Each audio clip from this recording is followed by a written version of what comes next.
Go ahead. Okay.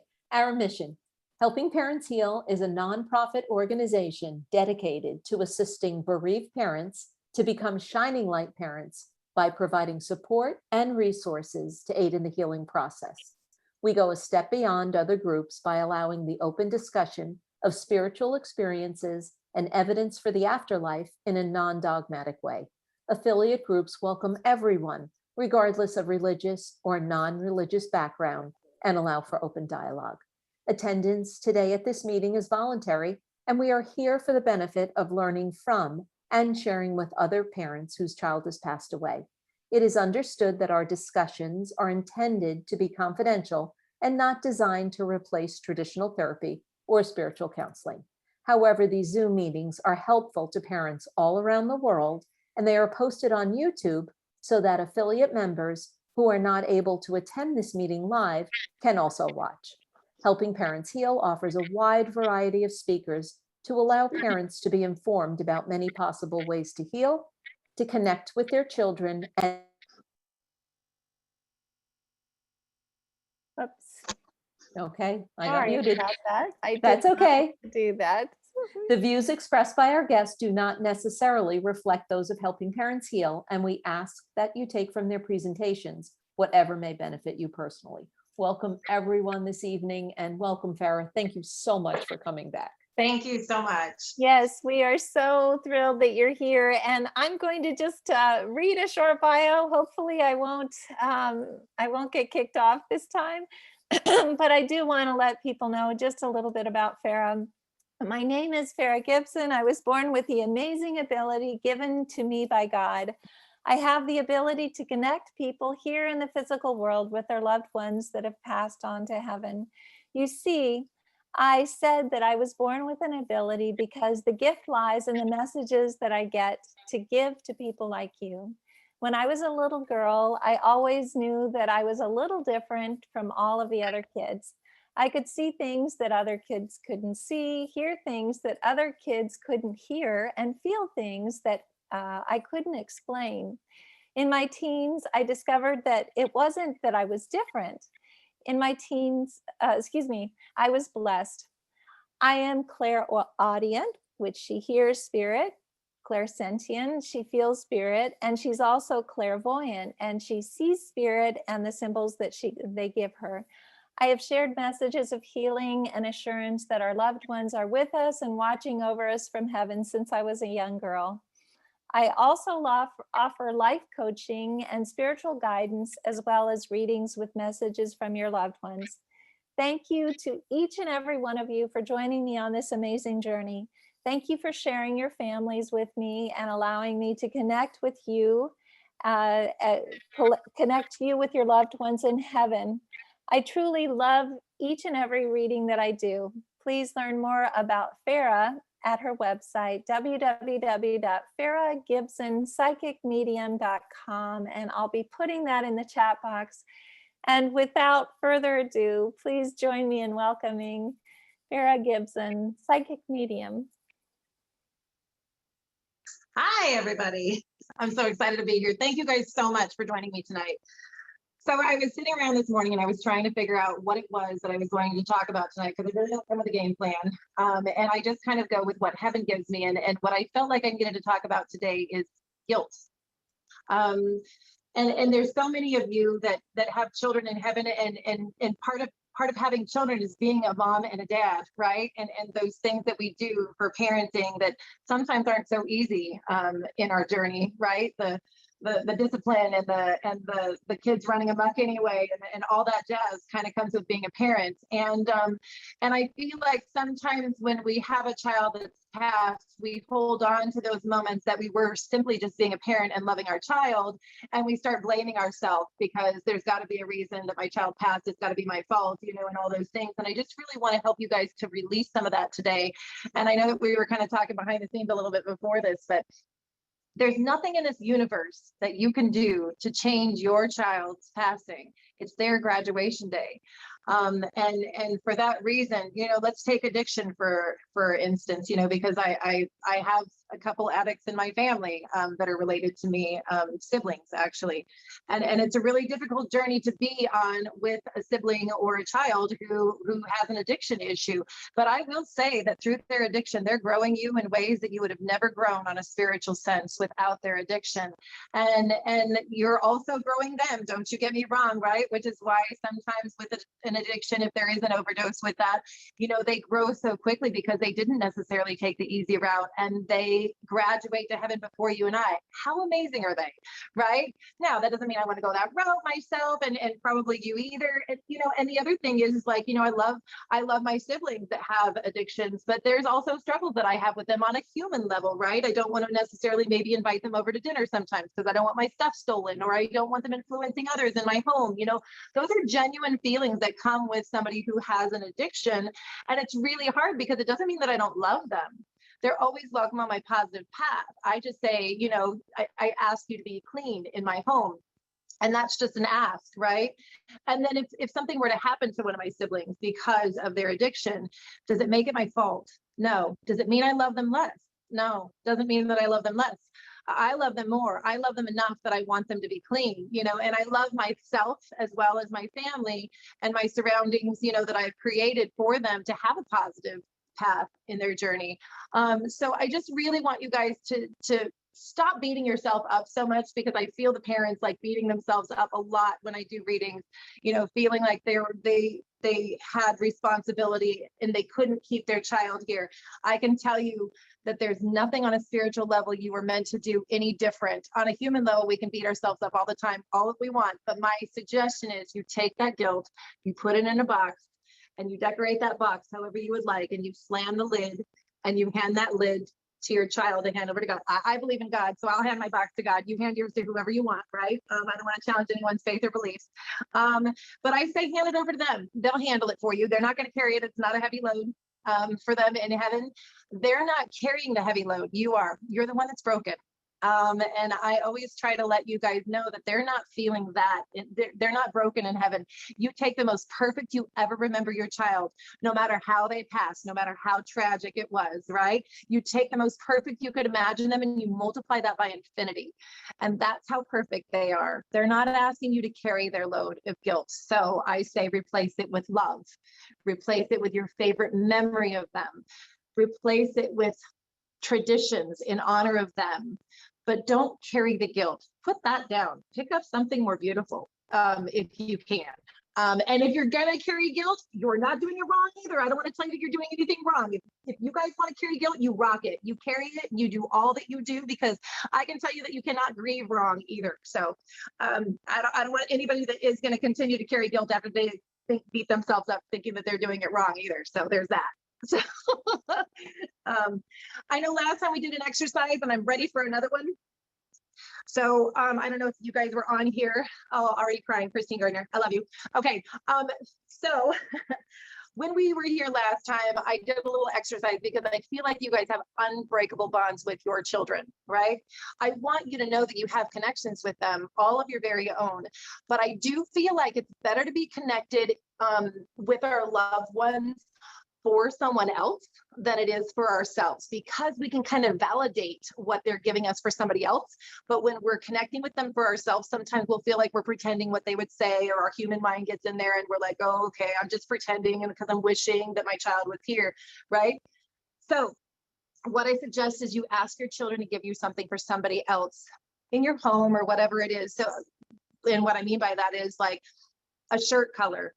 If there's somebody else in your home that you can challenge your child to give you the shirt color of that day, because you haven't seen what color shirt they're wearing, challenge them to tell you what color shirt your husband's wearing or your other child is wearing, or, because that's something that you can silently validate without having to feel weird and ask somebody, or you can text your husband or wife and say, hey, what color is your shirt today? And just see if, but listen to the first thing that pops in your head. the first thing that pops in your head, even if I start overthinking things, when my human mind gets involved, even I turn stupid. So don't get me wrong, you guys, that's just human, right? So I have something in my hand today. We're going to work with our children again. I like this game. I have something in my hand, and I want you guys to all take a deep breath, because we're going to ask our children to join us right now. So take a deep breath in through your nose and blow it out your mouth. Now, when you take this next breath in, I want you to breathe in your child's energy and breathe out your self-doubt. So breathing in your child's energy and breathing out your self-doubt. Okay, that's about as much meditation as I do, folks. Okay. I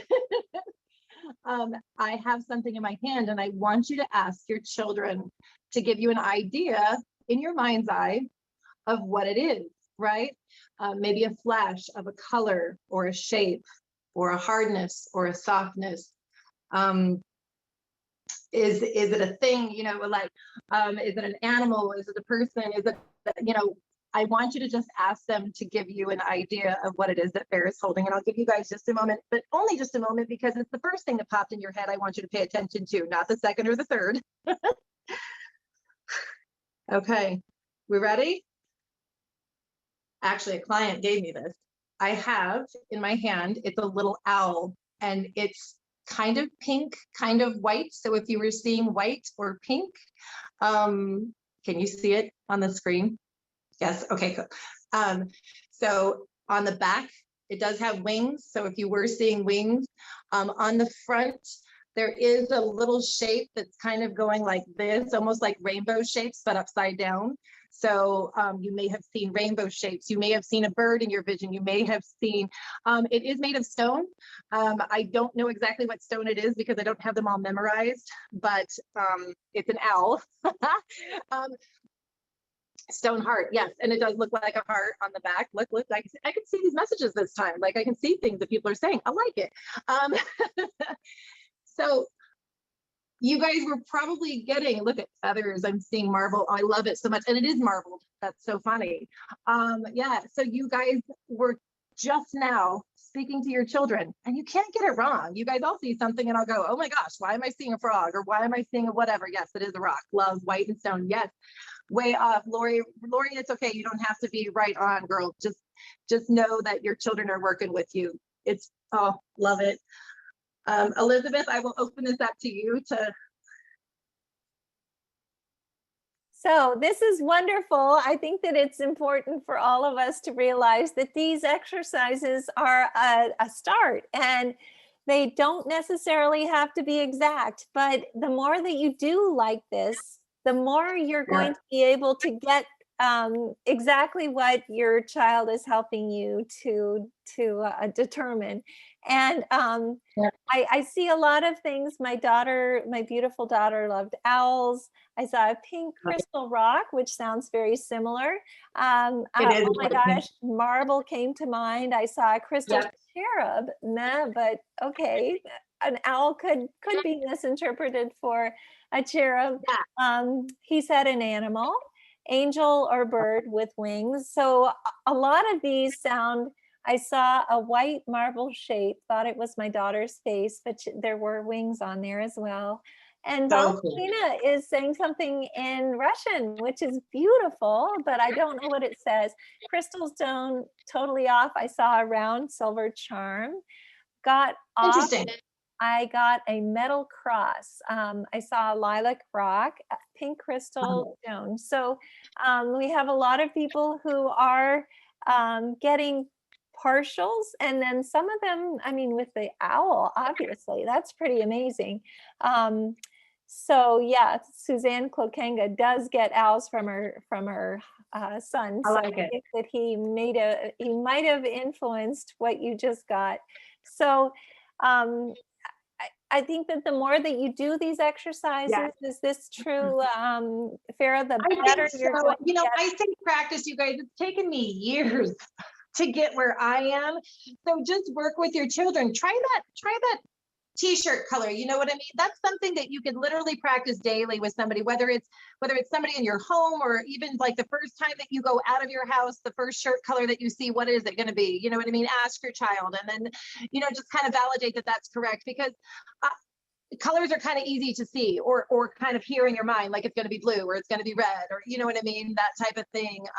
Sometimes when my clients feel like their children have not been around, and I'm in the middle of a reading for them, and of course they're feeling their child in the middle of the reading, but I go, wait, stop, what color am I looking at right now? And I'll literally lock eyes with something in my room, and I'll snap a picture of it to send them the milliseconds that they tell me the color, because I don't want them to think that I'm like shuffling through a bunch of different colors that I'm faking them out with, right? And I go, you're correct, or it is blue, or whatever it is, so yeah. Your children are definitely eager to let you know that they're okay. And I wanted to just kind of relate this to magnetism, being able to take an article from a parent and put it in your hands, and use it to bring through that child or loved one even more clearly. Is that something that you also work with, Farah? I've actually never done that. And the reason, so it's not that I don't feel like, for me, I feel like my abilities are built in. I'm blessed with them. So I don't need or use tools when I'm connecting. I say that that's because your kids are connecting with me for you. And even if I don't know who you are, they know you. And even if I don't have an item from them, I feel like I would more be reading the energy off that item to connect with them. And I feel like my connection is like, it's not needed. So I love that. I love that people do use tools. I think that the more tools that you use to kind of feel comfortable with your connection, the better, right? Because I want you to feel connected and feel comfortable. I just have a strong faith that I have this freaking awesome team in heaven that I just don't use tools. I don't know why. Not that I didn't fuddle with things when I was, I don't know what word I'm looking for, but I did mess around with, little things here and there, tools here and there as I was growing up, just to try. But I don't think I got anywhere. Well, I would love to get back to the topic of guilt that you started with, because I think that that's something that everyone loved. Oh my gosh, everyone was just going crazy about that topic. Not that this isn't a wonderful topic as well, right. But obviously overdose, suicide as well. I think that it's great to be able to tell parents where their kids are, and what they're doing, and what exactly happens if a child does transition by suicide. And you guys, I'm a mom as well, right? And I can't say that I can relate on your level because I don't have a child that's passed. But what I can say is that I have struggled with my children as well. I have a child that was doing the cutting thing. We'll just be honest here, right? And she was depressed, and I had to move her twice to keep her safe, because parents like you inspire me to really, think outside the box and really, so it's not like I'm standing in a holier than thou position, right? We all have children, and when they get to that teenage year section, sometimes we should have eaten them in a stew. my girls were a bit of a challenge at times, so there were times that I didn't get along with my kids, and there were times that I had to do difficult things as a mom and make difficult statements as a mom, and I could never feel guilty about those moments that I had, because I was doing my best to love them.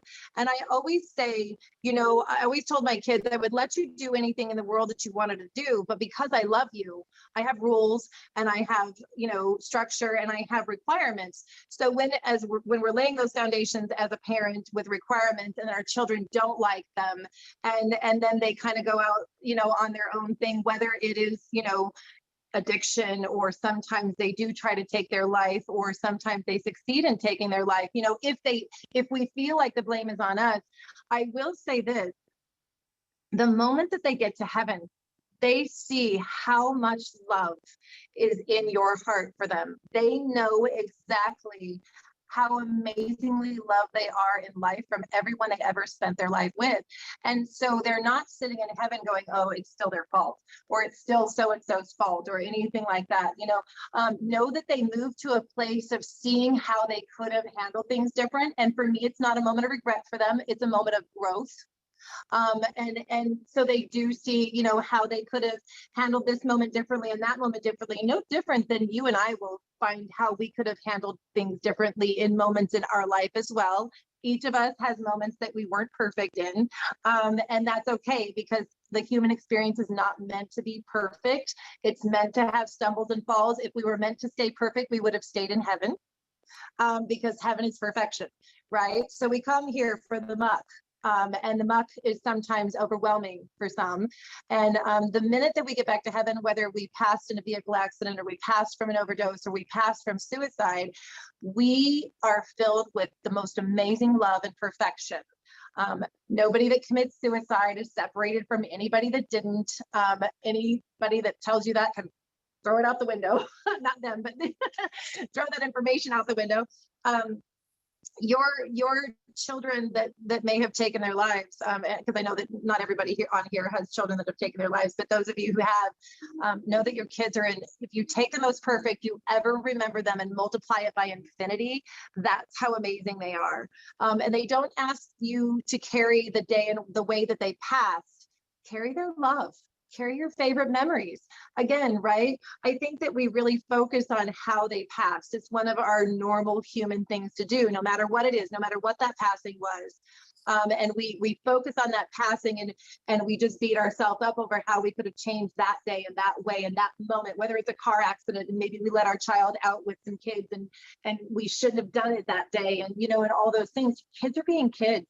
And if we all look back at our own childhoods, there's things that we did as kids that, you know, we probably like, oh, made it through that one, you know, and that's just part of living.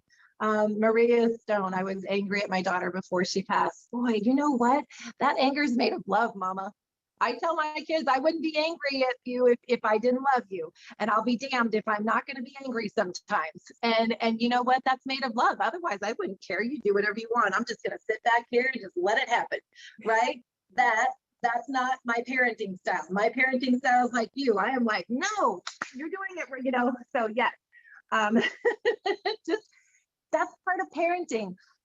And if you can take her lessons of love, right? You say that you were angry at your daughter and you beat yourself up over this, right?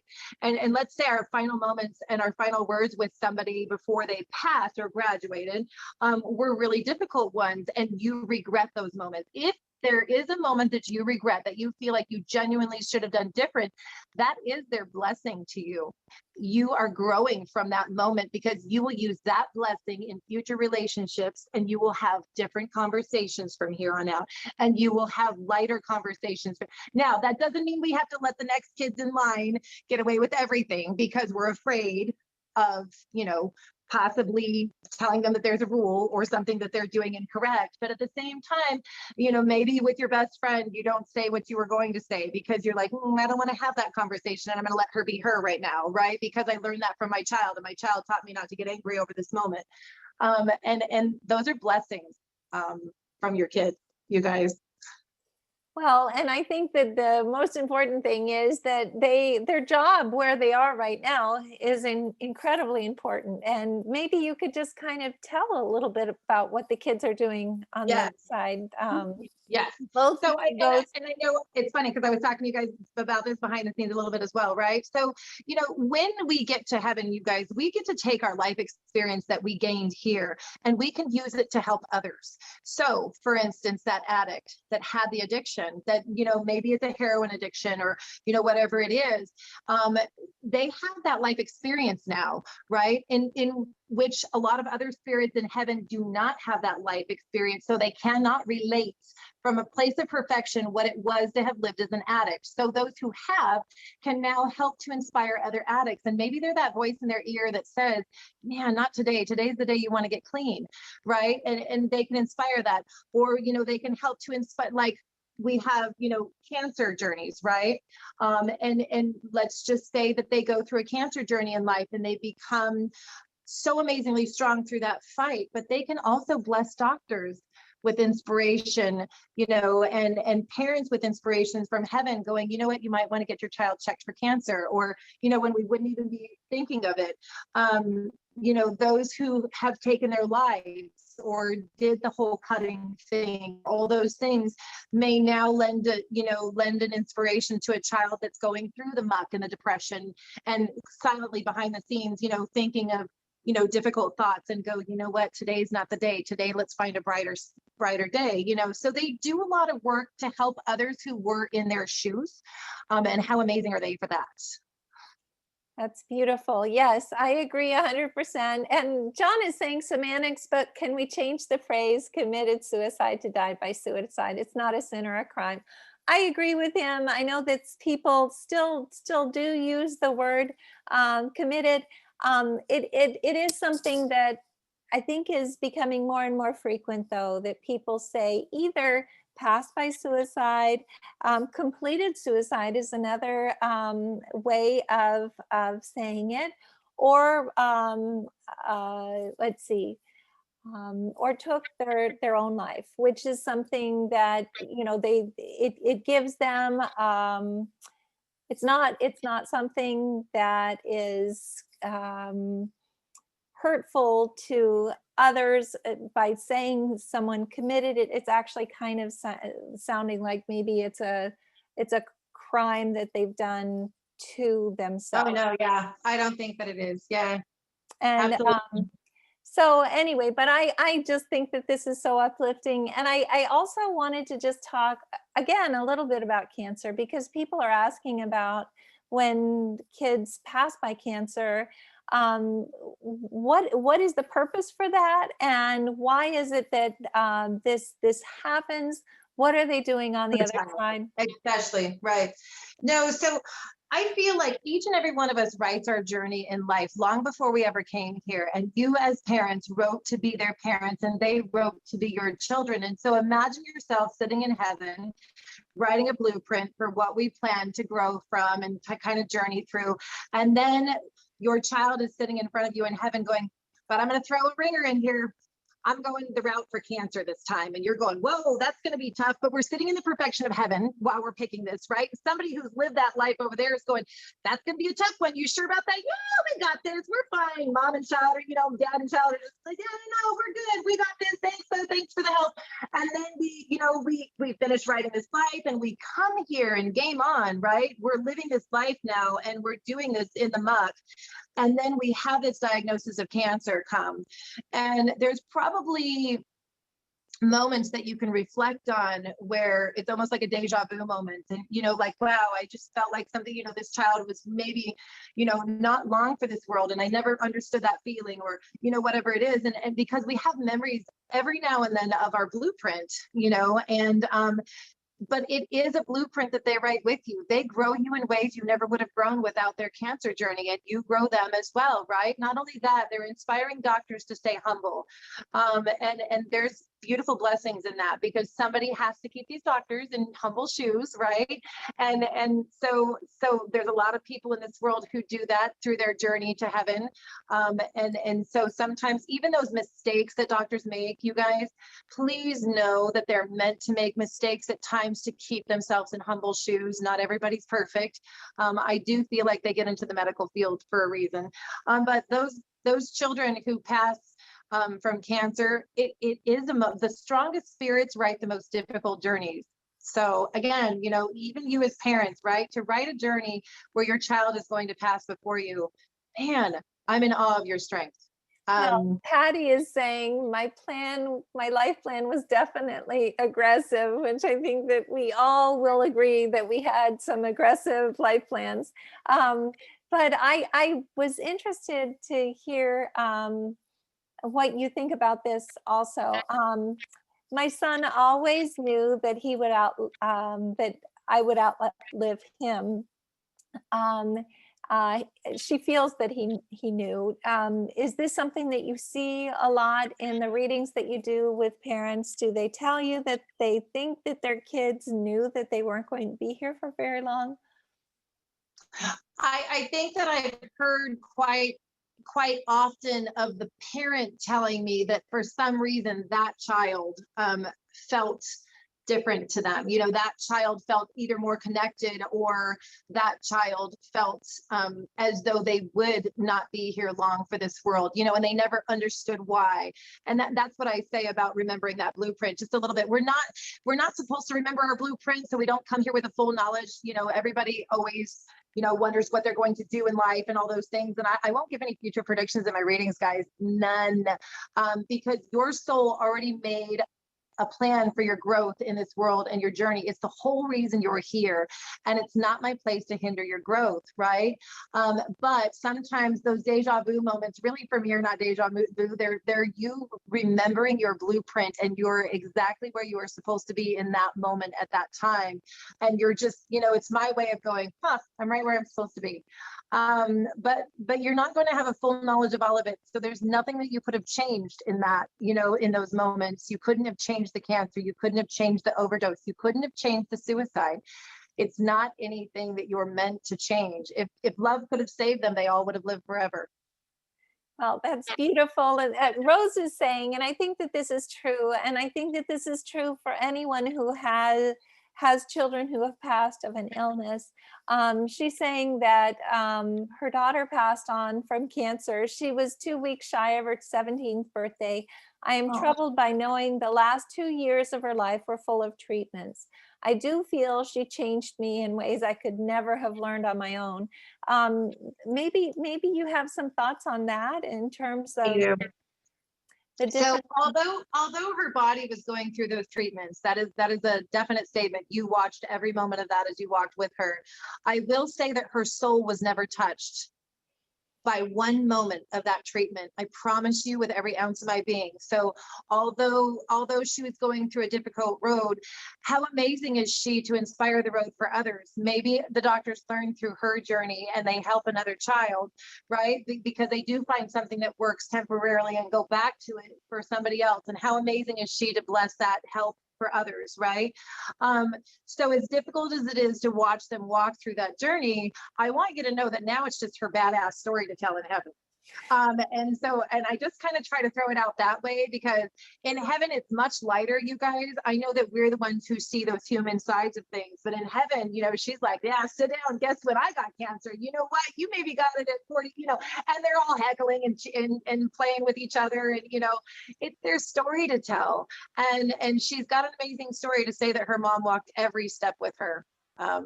That's beautiful. And going back to what we'd said, we have Danielle who's saying, my daughter told her friends that she knew she wouldn't live long.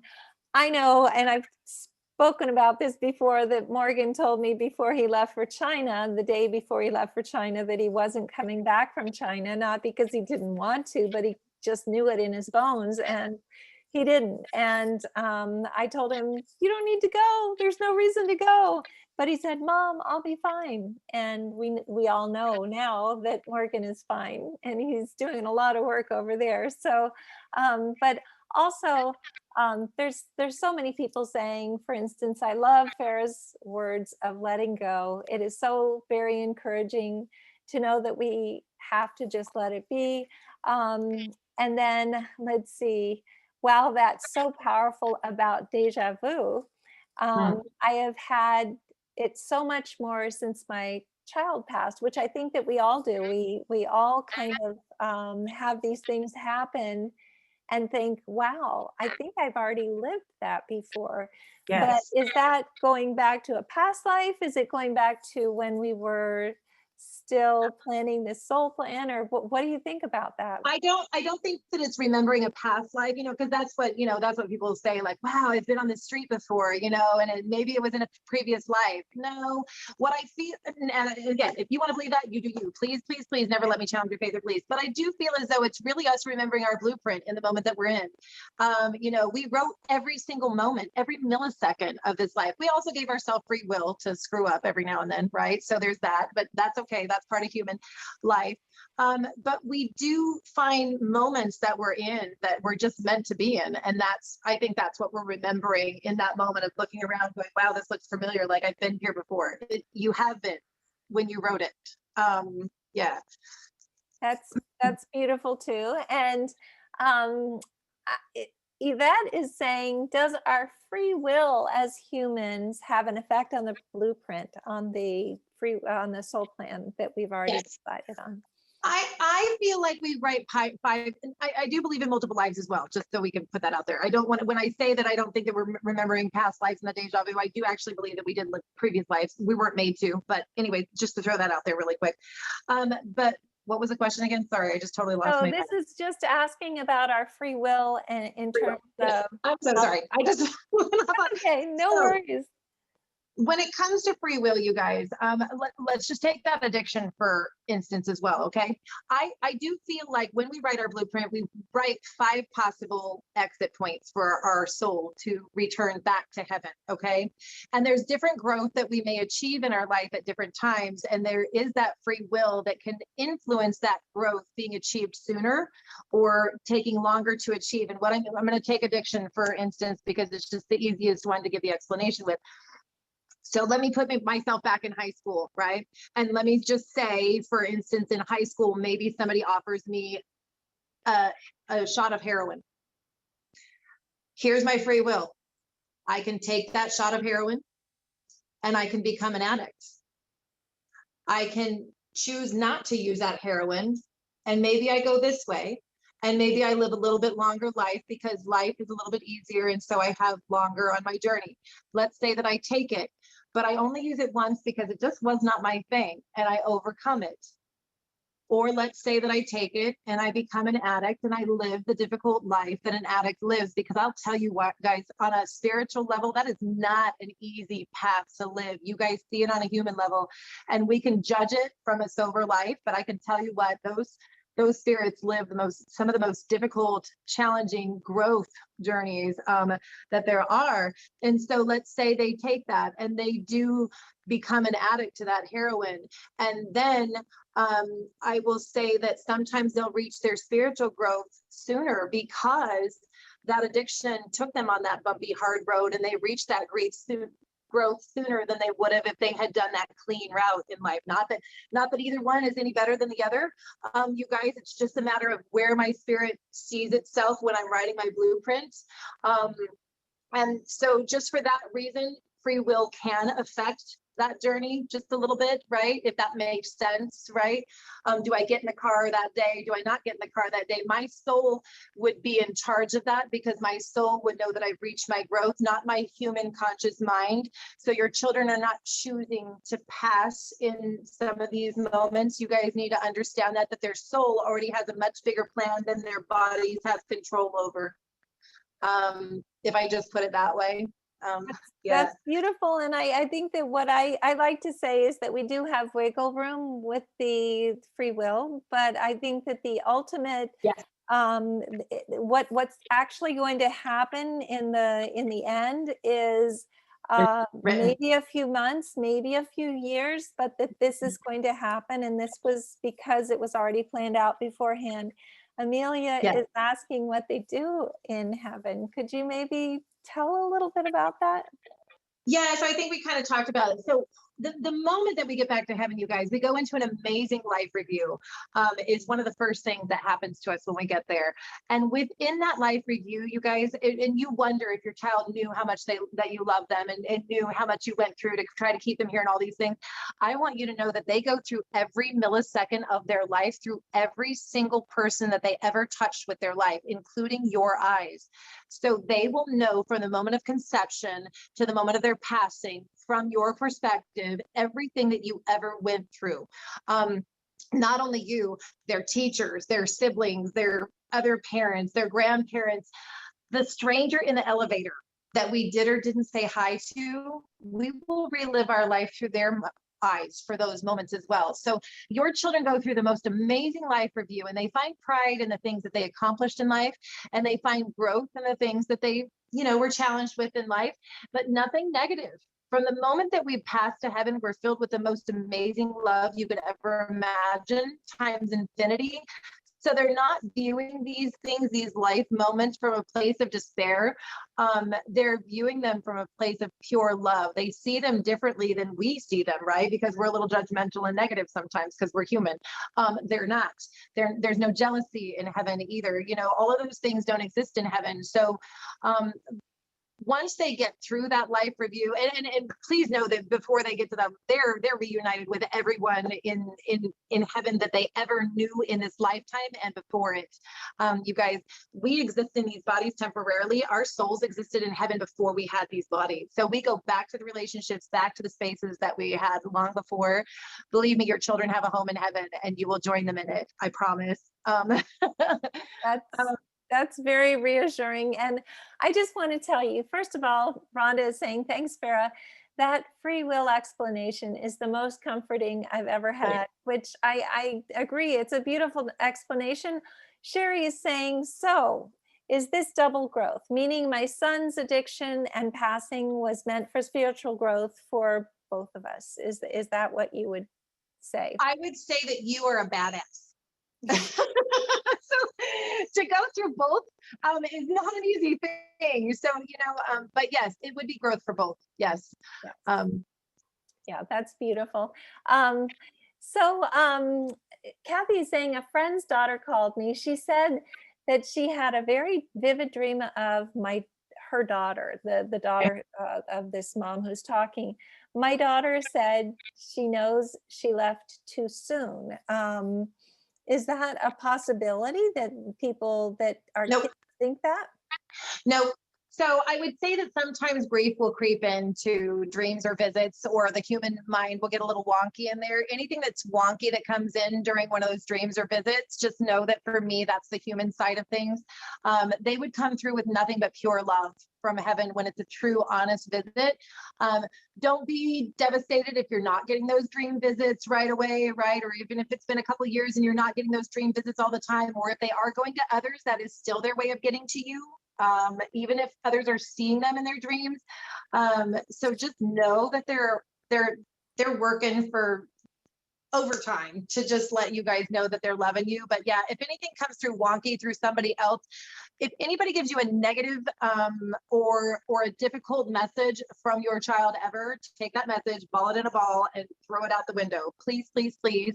Your children would never ever come through for anything but pure love for you guys. And this goes exactly the same thing for any mediums that you might be speaking to who are telling you anything that is not helpful, hopeful, and healing. And I'm glad that you're bringing it up. Wake call. Yes, you should feel like you, and not just me, you guys, there's so many blessed mediums out there, right? But it should feel like you should feel your child's energy. You should feel their love. You should feel like you're having a three-way call with heaven. If anybody ever tells you that your child is stuck in limbo anywhere, punch them. Let that go out the window as well. Don't punch them, but yes, don't listen to that. Yeah, I would, but sorry. But yeah. But you know, you guys just make sure that nobody's ever putting you in a negative space, because you guys are already carrying the load already, and nobody needs to add extra weight to you that you do not need to carry. That is not true. If it doesn't sound true, throw it out the window. If you want it to resonate with you and you feel like it resonates and it makes sense, keep it, hold it, right? But don't hold things that are negative that somebody hands you that just don't make sense. I literally just had somebody reach out to me today and said, oh, I had a medium that I did a reading with and they told me blah, blah, blah, blah, blah. And I just can't get over it. And I'm like, why are you holding that? You know what I mean? They're not a medium. A lot of people can call themselves whatever they want, but that doesn't make them so, right? You should feel connections and love when you guys are connecting with your kids.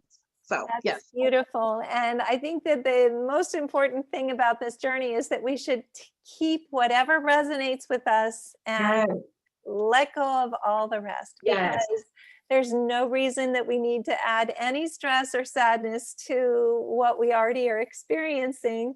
And as soon as we can shed all of that, we can start experiencing the joy that our kids want us to experience. There's another question from April. Do they get to be with their baby if they were pregnant when they passed and the baby didn't make it either in the belly? Oh yes, are you kidding me? Absolutely. We are reunited with every single soul that we ever sent spent life with or in heaven with before we ever came here. So even though those babies didn't have life, they had spirit, you guys. And I don't care if it's a miscarriage that any of you may have had early in pregnancy, you know, at just a few weeks, you know, please know that those babies still exist. They'll come through in readings. In fact, I just did a reading the other day for a woman, and I saw 1, 2, 3 babies during that reading, and I was getting the sex of those babies, and she felt as though those babies were the same sex as I had said in the order. And I could tell her which one was born in between the living child that she had. And she's like, oh my gosh, that's exactly how I felt it. And that's because her mama's soul was connected to those babies. And yeah, they still very much exist, you guys. So if your child passes in with a pregnancy at the same time, yeah, they're definitely reunited in heaven. They were never separate. Well, I know that my Chelsea, who only survived for 2 days, is with me all the time, but she's grown up. She's helping out Morgan as well. I love the way that Patty explains this when we have these kids who are cheering us on, like soccer players who have fouled out on the sidelines cheering you on. So I Yeah. think that's very apropos. And we have so many people saying, thank you for your explanation. Thank you. Thank you. Let's see. Marla is saying, when I was told my daughter would die from her brain hemorrhage, I felt like a huge surge of energy leave my body. Can you explain that? I would say that that's probably, again, you know, your soul just remembering that moment, and, you know, and it would be your loved ones joining you in that moment as well. So that surge may not have been necessarily leaving your body, but joining you. And that is your team just really congregating, you know, in your space going, we're here for you, you know. So you guys, heaven is with you always. You guys all have a team as well. You don't just have your children with you. Not only do you have your children with you, but you have angels and spirit guides and an amazing team. So when you're walking through those difficult moments, just know that you have heaven with you every single moment on that journey. Yes, and you have a beautiful book that actually describes that, which is wonderful. Benita's asking a very good question. With 3 children in spirit, how do I know which child is trying to connect with me? Yeah, no, that's a great question. So sometimes people go, well, I'm seeing, you know, butterflies or birds or those type of things. And who is it? And you know, it's funny because I almost laugh and I go, you already know who it is, because when you're seeing that butterfly and your thoughts go to a daughter, you know, and then you're seeing a bird and maybe your grandmother pops to mind, you know, and then you're going, huh, why is that? That's because that's your child saying, hey, that's me, that's from me, right? So when you are feeling a child around, the name of that child, especially if you have 3 in heaven, right? My goodness, I'm in awe of your strength. Just know that when each individual child's name maybe pops into your mind, that would be them connecting with you. You guys, that's you hearing your children. When your children are on your mind, it's because they're speaking with you. I don't hear your loved ones in an out loud voice in my ear. I say in heaven, we speak with our souls. So instead, it's a soul's connection. And what I mean by that is it's almost like coming across like a thought or a feeling or an emotion. So when I feel those thoughts, feelings, and emotions from them, I know that I'm connecting with them. So when you're hearing your child's name or feeling your child in that moment, otherwise it's just a rock. But when I look at that rock and I think of my son, I know that my son sent that rock. Otherwise, I just walk past the rock. If that, you know what I mean? So when you're seeing things as signs and feeling them in your day, even if you're not seeing a sign from them, but feeling them in your day, for those of you who don't feel your children, let me tell you, you're not crazy or weird and nothing is wrong with you. It's called grief. Grief is made of love. We can't apologize for it. We can't get over it. We can't get through it.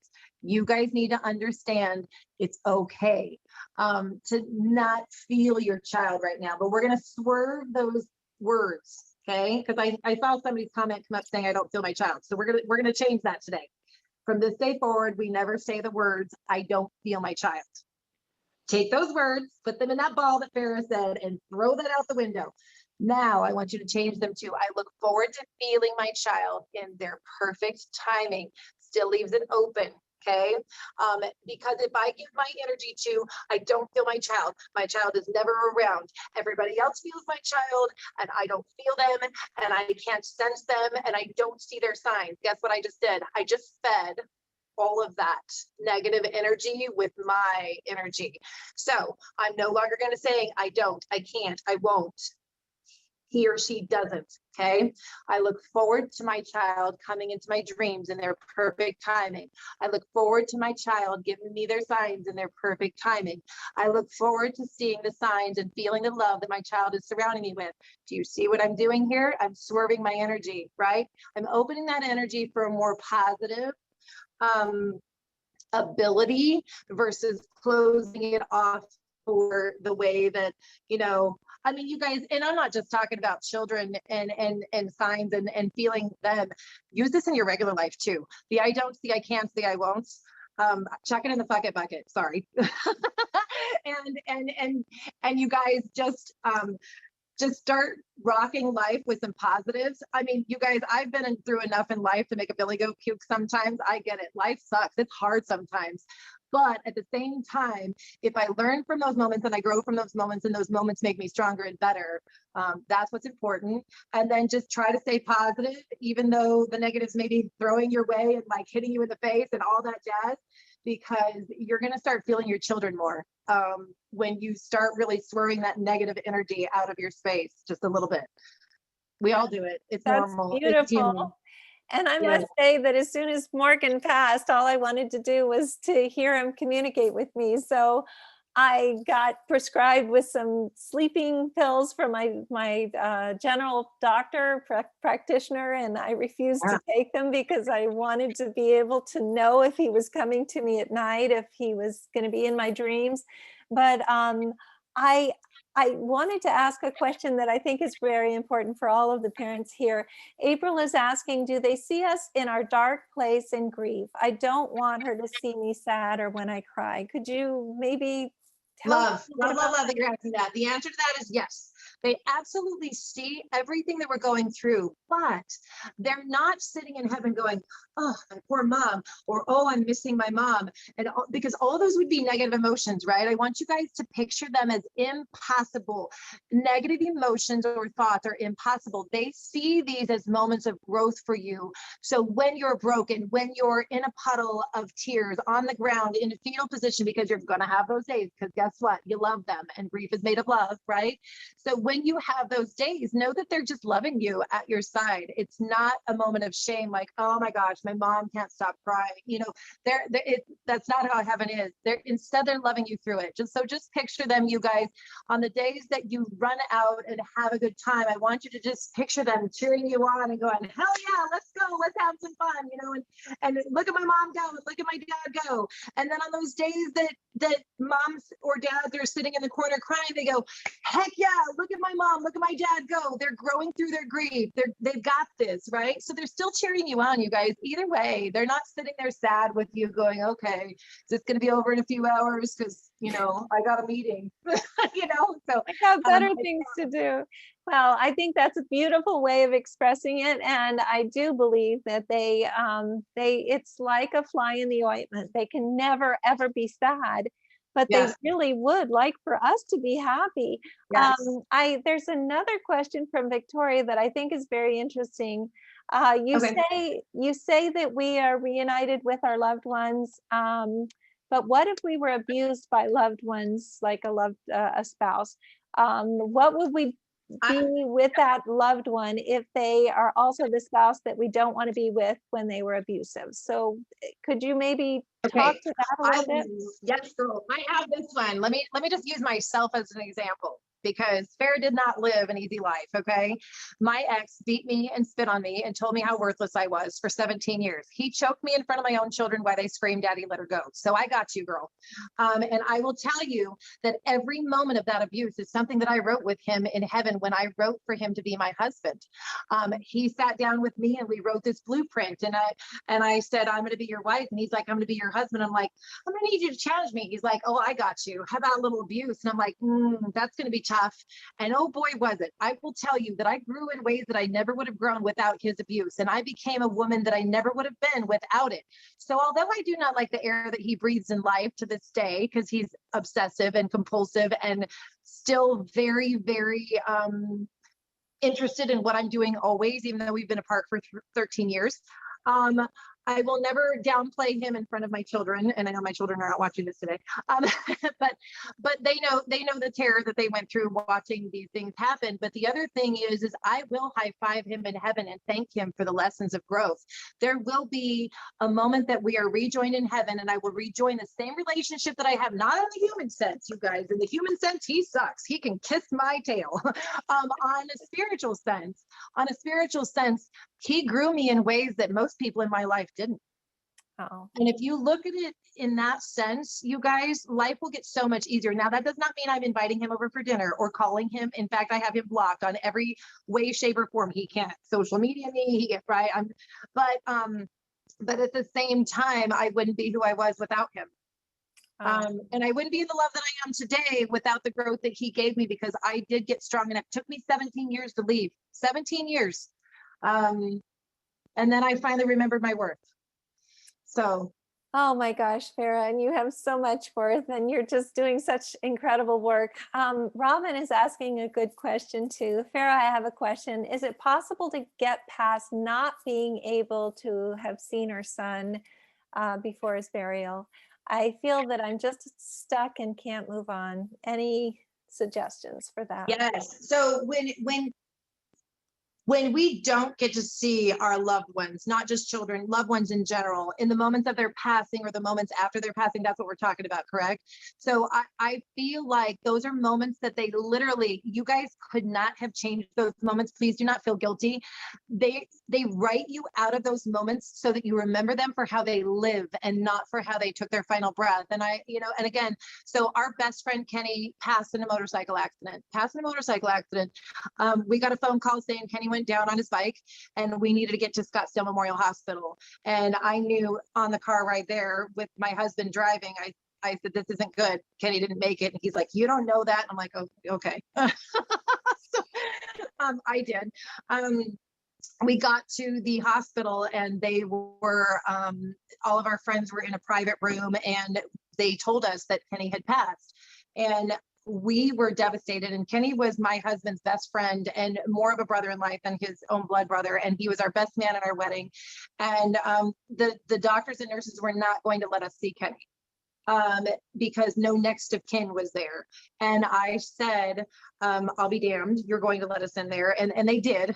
Long story short, the nurse did let us in there with some coaxing from me because I said these are his brother and sisters and we're going to be there.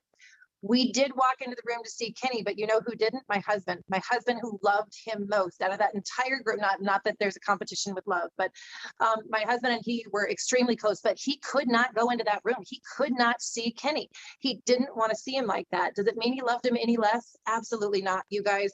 It doesn't mean you love them less that you didn't see them or you couldn't go through with it. And Jim to this day doesn't know what Kenny looked like. Kenny looked beautiful. But it would have been overwhelming for Jim. It would have been too much for Jim. So Kenny would have been like, okay, let all these guys in, but make sure Jim sits out in the hallway, right?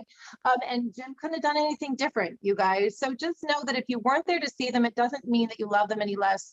It just means you were saved from those moments. That's wonderful. And we have just a few minutes left. We have so many questions though, but I just want to tell you, people are saying you have such a way with words that is amazing and hits so many things right on the nose and puts them in the most beautiful way of thinking. Bravo, I love this. Law of attraction, so many wonderful positive messages. Thank you. LOL, bucket. Funny. I love it. As well as going to adopt the F bucket as well. I'm stealing it, chuck it in the bucket. Sorry, that's going to be something that everybody's going to. So there's just so many people that are. You guys, the reason that everything resonates with you and everything that I'm saying makes sense is because your soul already knows. I'm not telling you anything that you don't already know. And maybe we question, not that I'm always right, you guys, I promise, right? Like ask my husband, I'm wrong half the time, at least half, because he's a man, he's always, but you guys need to understand, don't take what I say for what it, for truth unless it resonates with you. And that goes with everybody. I even, you guys, please, whatever you read, whatever you get, for help on your grieving journey, make sure it resonates with your heart. If it doesn't, chuck it in that fucking bucket, please. Right? Let's just all make one. And that way, sorry, Elizabeth. No, I love it. I think it's great. Well, the thing is, we have to be real at the same time. And there's going to be things that make sense. And there's going to be things that go, like my husband was brought up in a strict religious home. And he's like, gosh, some of this just didn't make sense for me, but this did. And I always say, no matter what it is, with religion, with faith, with whatever it is, what resonates with you is what is important. Yeah. I have to say a few more things. Wow, Farah, thank you for your honesty. You go. Farah, she's misspelled. You mentioned Skype for readings. Do you also do Zoom? Do you work on Zoom at all? No. I will tell you guys, I haven't had a chance to learn anything about Zoom. In fact, Elizabeth can vouch. I'm like, I'm on. Like, I am so busy with my schedule. I'm literally booked into the towards the end of August right now, you guys, and I have 50 emails a day and people messaging me on my psychic page all day long. And that website for me, it's www.faragibson.com now. I shortened it. I got rid of the psychic medium at the end. So yeah, just www.faragibson.com. Yeah, I'm super busy and I just haven't learned Zoom, but I do Skype. Well, that's good. People can get Skype, that's for sure. Yeah. So we have people saying, thank you. Thank you. This was amazing. Great meeting, leaving me laughing and feeling wonderful. Thank you, Farah. Thank you. I feel exhaled. I love that. Thank you. Very hopeful and encouraging. Thank you, Farah. Thank you, Farah. Thank you. This was wonderful. I have your website in here as well. Skype is really easy to learn. So for those of you who are worried about it, yeah, I think that you can also learn that. Farah, the way that you explain things is totally amazing. I read everything you write. Thank you. So could you just mention the books that you have written as well so that people will be able to, I know everybody wants them to be on Audible, but they aren't quite yet, right? No, so I honestly don't know how to do that either. You guys, I do everything for myself. So, so looking into the windows of heaven is my very first book. You can find all my books on Amazon. I know that they're in Kindle form, but I don't know how to get them to audio because I did self-publishing. So, and I'm not very tech savvy. So looking into the windows of heaven is really a background on why we live life, what happens before we live a life, what happens when we get back to heaven, that life review, all those things, right? What happens to our pets? Your pets are all in heaven, just to give you an idea. Yeah, so you're not going to miss them too, because I know we love them also. Then I wrote a second book that followed up to that. It's called Heaven is Within Us. And that book is kind of it's got a recap of the first book, and it's also got quite a few reading stories in it because everybody loves the good reading stories with pictures and of the loved ones who passed, and just some examples of some of my readings that I've done. The book that I wrote most recently really was inspired by this group, and I even mentioned helping parents heal in it because I saw a mom type once, I just want to hear my child. How do I hear my child? And I thought, oh my goodness, I don't want these parents to feel like they have to pay a medium to connect with or hear their children or feel their children. And so I wrote Heaven's Voice is Within Your Soul. That's the one that's got my hands on the front with butterflies flying out of it. That one is a teaching book. It teaches your very own connections with your kids or with your loved ones or just with yourself, really, to kind of challenge your abilities within yourself in connecting. So there's a chapter, the very first chapter is psychic protection and only allowing yourself to really do what you want to do. You guys, it's not a oogie boogie. If you like the way that I speak now, because it's just short and sweet and to the point, that's how I write, that's how my books are. You do not have to memorize a bunch of spiritual stuff because I don't have time for it or the brain capacity. So it's not something that's going to tell you to build a, a moat and put a boat and put a fireplace across the water and then row and, oh crap, I forgot my oar, so we don't have to do any of that either. Sorry. Because I don't do that either. But maybe you find some connections with your children. But like I said, you guys, if even if you don't read my books, my biggest tip is challenge your kids to give you stuff about others that you can validate. All right, work on that, because it's easier when we can validate. Let them tell you something about, somebody else that you wouldn't know, if you want to get a little bit more in depth, right? When my husband and I got together and his dad was showing me like parachuting in from the sky into Germany, and he's like, oh my gosh, my dad did parachute into World War II. I didn't know that about his dad. So there's things even about our own family that we may not know that they can still kind of show us, and yeah. Well, I just wanted to put up here that your books are on the book page of our website, helpingparentsheal.org. So if people want to be able to find them, they can do so. She's asked, there's a question about if you're going to have any retreats in the future. I want to let everybody know that we're planning on getting this conference going as soon as time will permit. Obviously, we need to make sure that it's going to be safe, but we're hoping that Farah will be a part of it because it's going to be here in Arizona. I'm going to try. So, okay, we're going to try to get you there. It won't be too far from you though. So hopefully it won't be something that you even have to go down for more than a day or something like that. But in any case, we are just so grateful to have you here. I'll send you the chat box because there are so many wonderful things that are being said about you in the chat box, and I don't think we have time to read all of them. But Irene, have you gone ahead and unmuted everyone so that they can Yes, they can unmute themselves, say thank you, goodbye, good night. Yes, and thank you, Farah. Thank you. Thank you, Farah. Thank you. Bye. Bye. Amazing. Thank you. Thank you, Farah. Thank you, Very Farah. encouraging. Thank you. Thank you Bye. girls for your time. Thank So you. comforting. That was great.